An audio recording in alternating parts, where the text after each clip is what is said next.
Hello everyone, welcome back to my channel AWS DevOps Niche Level. So in this video, we will be doing a lab demo on how to set up a Kubernetes dashboard.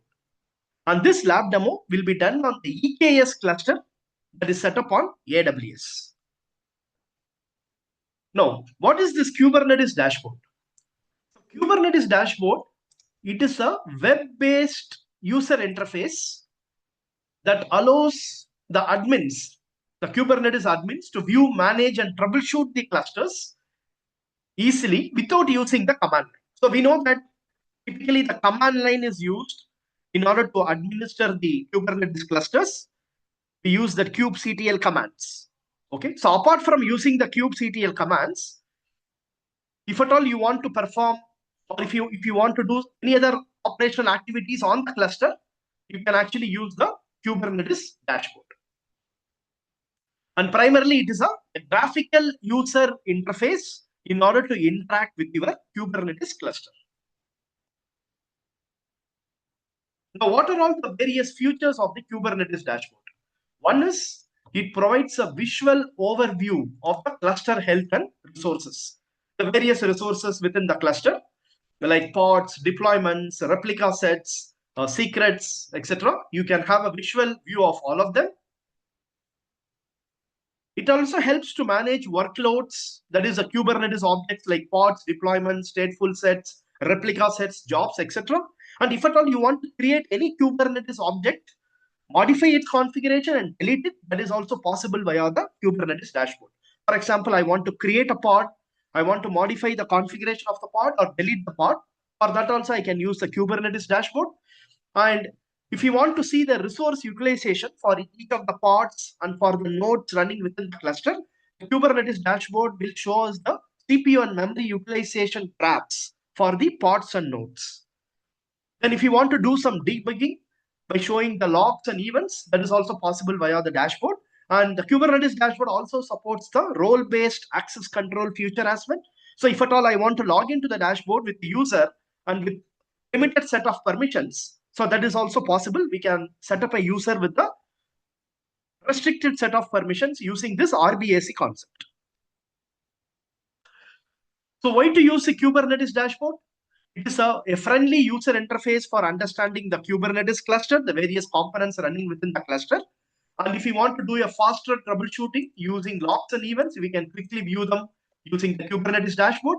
And if you want to perform some demos to give an overview of the various objects that is running within your Kubernetes cluster, and for monitoring and learning environments, again, you can use the Kubernetes dashboard. And this Kubernetes dashboard typically complements the kubectl command line rather than replacing it. That is very important. So the effective way to interact with the cluster all the time is by using the kubectl command line. But however, for some basic operations like creating your resources, modifying it, and deleting, you can even use the Kubernetes dashboard, which will complement the kubectl command line. It does not entirely replace the command line. It complements it, by giving some specific features.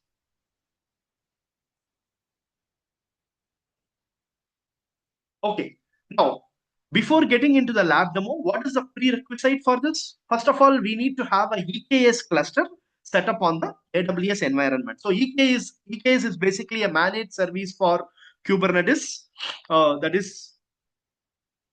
can be hosted within the AWS environment.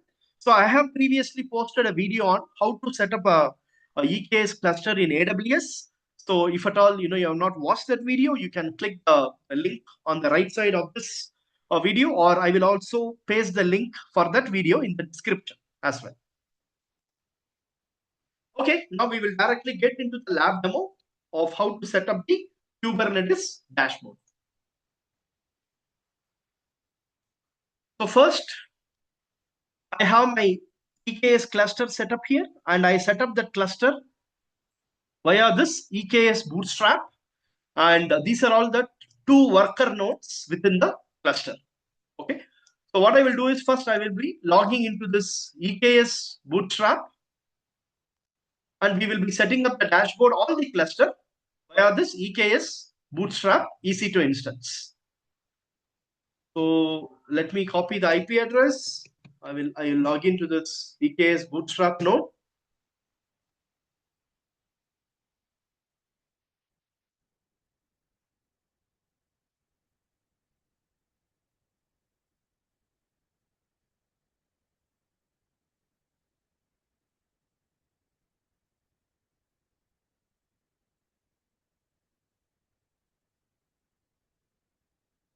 Okay, so basically I have set up my EKS cluster in the Mumbai region, which is AP-South-1. First, let's check the health of the cluster. I will give the command EKSCTL get cluster minus region AP-South-1. So you can see here the cluster name is test-cluster. It is hosted in the Mumbai region, right? And it is running 2 worker nodes under that.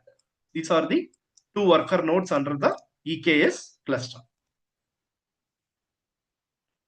Okay, now let me open the instructions to set up the Kubernetes dashboard.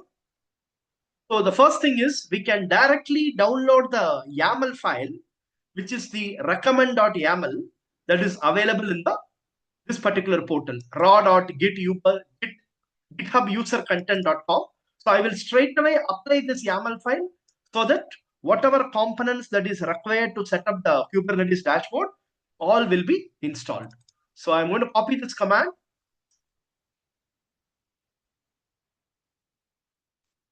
So kubectl apply -f, and I'm applying the configurations that is available on this recommend.yaml file, which is available on this particular portal, raw.githubusercontent.com.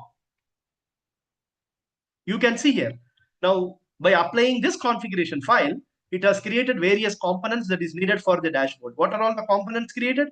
You can see it has created a namespace with the name Kubernetes-dashboard. There is a service account created, and there is a service created in order to expose the dashboard for the access from the outside world. Then it has created some secrets as well. It has created a config map, and it has created another component called role.rback authorization.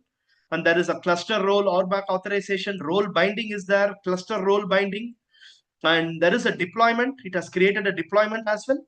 It has created a service. So these are all the various components that is automatically created by applying this configuration file recommend.yaml.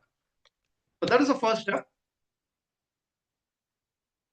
Now we will try to access the dashboard using this command kubectl proxy. You can see here it is saying starting to serve on this particular port. So internally, a Kubernetes dashboard runs on the port 8001. So it is running in the foreground. So I'm not going to disturb the screen. I'm going to open a duplicate session on the EKS Bootstrap.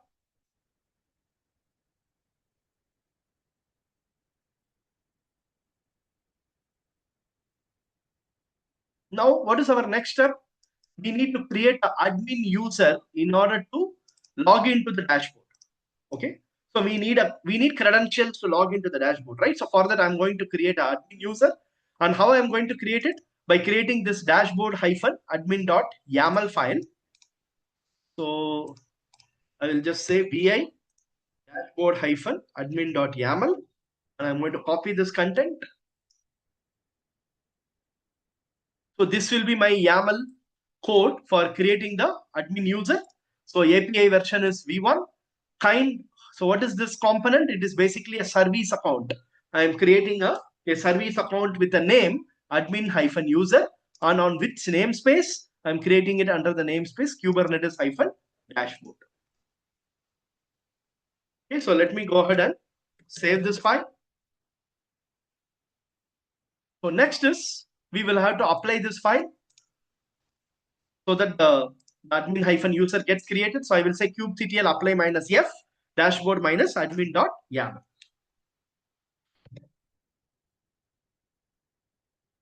Now we need to create a role binding. So for that, I will create a file called as dashboard role binding.yaml. It can be of any name. I'm just using this name. What is the role that I want to bind to that admin-user? Okay, so that I'm creating via this role binding. Vi dashboard role binding.yaml. And I'm going to copy this Okay, so what I'm doing here, you can see the API version. It is typically the RBAC component. So the API version is different here. RBAC authorization, Kubernetes.io/v1. All these are from the Kubernetes documentation, right? And what is the type of the resource in this case? It is a cluster role binding. In the previous case, it was service account, right? Now, in this case, it is a role cluster role binding for which user? For the admin-user. And what is the API group? It is the RBAC authorization K8s.io. And what is the kind? Again, it's a cluster role. The name is cluster admin. And for this service account, admin-user, I am giving the cluster role typically. Okay. And this is all again for the Kubernetes dashboard namespace. So this is how you create a cluster role binding. Now you'll have to apply this file as well. I will say kubectl apply -f dashboard role binding dot YAML. Okay, now it has created the cluster role binding. Now next is, it will not allow us to log in via the password. So we will have to create a secret typically. So we'll have to create a secret token for the admin-user to log into the Kubernetes dashboard. So how do you create that secret token? Using this command. We'll have to create the token manually. So I'm just copying this snippet here. Okay, so what I'm doing, I'm just directly applying the YAML file content. In this case, I'm not creating any YAML file as such, but this is the content of my YAML file. API version is v1. Kind is secret. In this case, I'm creating a secret. And under the metadata, I'm giving the name as admin user token. And the namespace is Kubernetes dashboard and annotations. You can see here, basically, I'm creating a service token. This is a command to create a service token, right, for this admin user. And you can see the type is kubernetes.io/service-account-token. So this will help in creating a token for the admin user. You can see here it is saying secret admin user token created.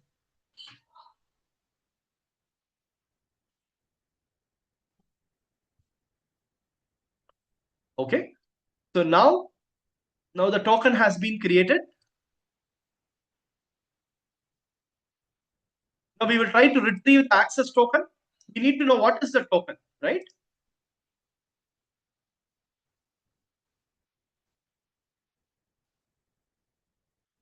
Okay, you can see here, by using this command, I have retrieved the token. kubectl -namespace is Kubernetes dashboard. Describe the secret. The secret name is admin-user-token, and I have got the token here, right? So this is what I need to use as a password when logging into my Kubernetes dashboard. Okay, so I'm just putting it in a notepad. We will use it later when we are logging into the dashboard. So now the token is also created. Now, what is our next step? You need to expose the dashboard for the public access. Okay.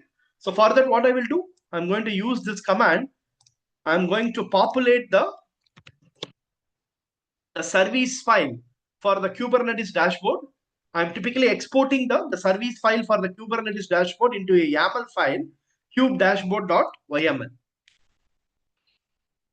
Okay, so kubectl get service -namespace Kubernetes-dashboard, and I'm just outputting that YAML to this particular file, kubedashboard.yaml. So vi kubedashboard.yaml. Okay, so here I'm just going to make a very simple change. I'll go to the end of the line, and here you can see here what is the type it has mentioned. Cluster IP. The service type is mentioned as cluster IP. Cluster IP is very internal to the cluster. If at all I want to access the dashboard from the outside world, from the web browser, so this cluster IP will not help. So I need to either change it to load balancer or to a node port. Okay, there are two options. I can change the service type either to the load balancer or to the node port. So now what I will do, instead of cluster IP, I'm going to change the service type to load balancer. So that a load balancer will be created through which we can access the Kubernetes dashboard from the web browser. Okay, so now I have made this change. I will say kubectl apply -f kube dashboard.yaml. Okay, you can see here, it has created two services here. The first service is dashboard metric scraper. The second one is the Kubernetes hyphen dashboard. Now we will see whether the load balancer got created. So let me go to the load balancers here.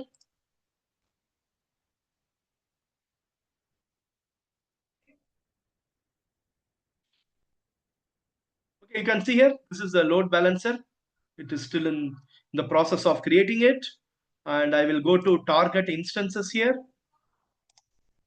It says currently it is out of service. The instance registration is in progress. It might take few more minutes for the instances to get in service. Okay, so one is in service already. One worker node is already in service. Let's wait for the second node as well. Okay, great. Now both are in service. Okay. So now this Kubernetes dashboard typically runs on HTTPS, which is the port 443. So now what I will do, I'm going to copy this DNS endpoint and I will say HTTPS colon slash slash that particular endpoint. So you can see here it is saying your connection is not private. I will click advanced here and I will click this proceed to link so that it will open the Kubernetes dashboard. You can see here how you want to authenticate to the dashboard via the token or via the kubeconfig. Now, if you remember, I already copied the token that time, right? So let me paste the token and I will click sign. Okay. So now you have logged into the Kubernetes dashboard, right? So these are all the various components that you can see in the dashboard. Under the workloads, you can see we have cron jobs, we have daemon sets, deployments, jobs, pods, replica sets, replication controller, stateful sets, etc. Right? Similarly, under the services, you have ingress classes, services, config and storage, config maps. We have persistent volume chain, secret storage classes, and all the cluster specific configurations you can find here. You have the cluster role bindings. You can see here. These are all the various role bindings within the cluster. Then various roles within the cluster. Then if you want to view the events of the related to the cluster, you can click this events tab. Then this shows the namespaces, network policies, nodes, right? And as I was telling you, the dashboard will also show the CPU and memory utilization for the pods that you have created and for the nodes that is running within the cluster. You can see here. This is how it shows the CPU and memory utilization metrics. Okay, now if I go into the role bindings, or if at all there are any custom resource definitions, you can also see there are various custom resource definitions also that is available as part of this cluster. Okay, so this is how you set up the Kubernetes dashboard. Now we will see how do you create a pod. Let's say I want to create a pod using a dashboard. Okay, so how do I do that? Well, let me click the plus sign here. And what I can do, straight away I can put in the YAML file in order to create the pod. Or if you have that YAML file already available, you can even click this option, create from file, and upload your YAML file. Okay, or you can also provide some inputs here and you can create the pod using this inputs also. Okay, so now for example, I want to typically create it from a YAML file. Let me try to click create from file and I will try to export the file.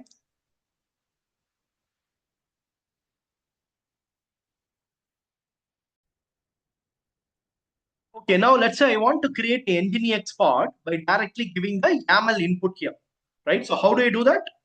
So let me take the YAML code for creating a Nginx pod. I'm going to copy this. Okay, so this will be the YAML code to create an Nginx pod. So you can see the API version is v1, the kind I'm specifying pod. Then what is the name for the pod? It is nginx-pod. And under the specification containers, I'm pulling the latest image of the Nginx from the Docker Hub. Okay, and the app name is nginx-demo app, and I'm going to expose the application on the port 80. The container port is also port 80 and the host port is also 80, right? Where I have configured a readiness probe here in order to expose it from the outside world. So now let me click upload. You can see here,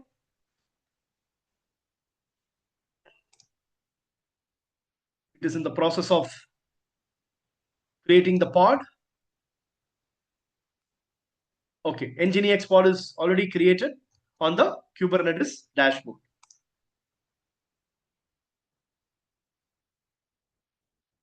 Okay, you can see the pod details here. The name is Nginx pod. It is running on the default namespace, when it was created, at what time, and in which worker node this pod is running. All those, whatever you see in the command line, you can also see in the dashboard as well. And what is the state of the pod? Pod ready to start containers is true. It is in the initialize status. It is in the ready status. The container ready is also true. Okay. Now let's say in order to access this Nginx application, I want to create a service. So how do you create a service? So I will click the plus sign here and straight away I will put in the code in order to create a service. You can see here, this is my YAML code to create a service. Let me copy this. So the kind I'm mentioning as service, the name of the service is Nginx-service. And I'm creating a classic load balancer to expose this Nginx application, which is a internet-facing load balancer. And which port I am exposing it. Okay, the container port is 80 and the host port is also 80. That is, the host port is typically from the load balancer at what port you can access the application. It is port 80 again, right? And you can see the type is a load balancer. Right, so now I will just click upload. Fine, so now the service is also ready for the Nginx. You can see here, this is the load balancer that it has created. You can see the load balancer endpoint also here, right? AAFF5C66. So we can also go to the load balancer dashboard and verify this. You can see here, this is the load balancer that it has created. So currently it is in the process of registering the instances.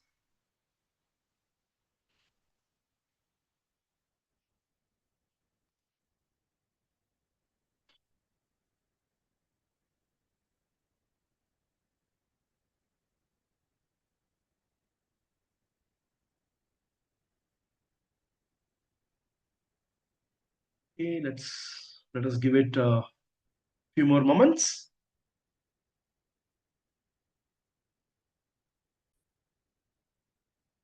Okay, so now both the instances have been successfully registered in the load balancer.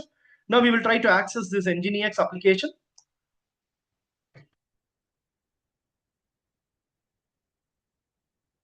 Okay, great. You can see here, now we are able to access the Nginx application via the web browser using that service, right? And both the pod as well as the service, how we created? We created using the Kubernetes dashboard instead of the command line. Okay, so this is how easy you can set up your various Kubernetes objects using the dashboard. Right now, if at all I want to delete the pod that I have created, delete the service that I have created, I'll show you how to delete it. So for example, if I want to delete the service, Nginx-service, I just click that service and you can see the delete button here, right? On the top right. So I just click that and I click delete. That's it, your service is deleted.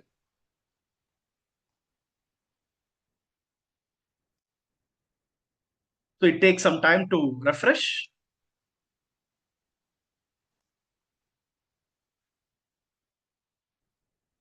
Let me refresh the screen. Okay, anyway, while it is deleting the service, we will try to delete the pod also. So how to delete the pod that we have created? Just click the pod, Nginx-pod, and just click delete here.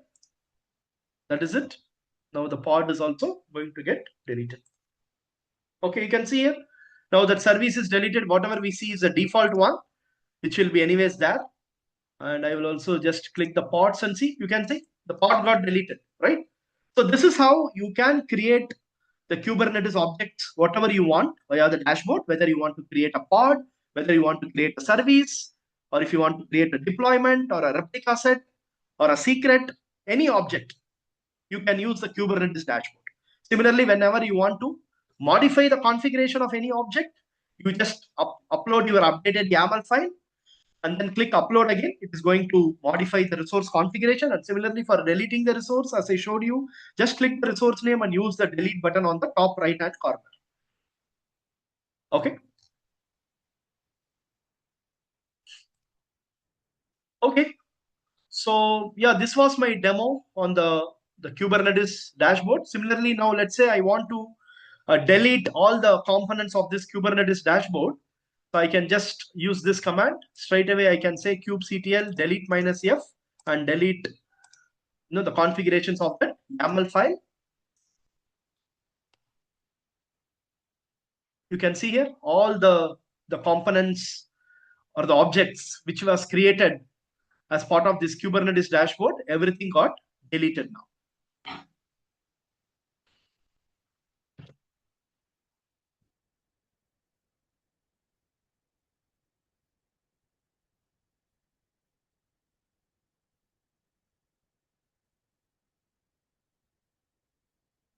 Okay. So I hope this demo on Kubernetes dashboard was helpful. So if at all you have any questions, you can feel free to post your questions on the comment section. And if you like this content, you may feel free to share it with your own circles as well. So that's all.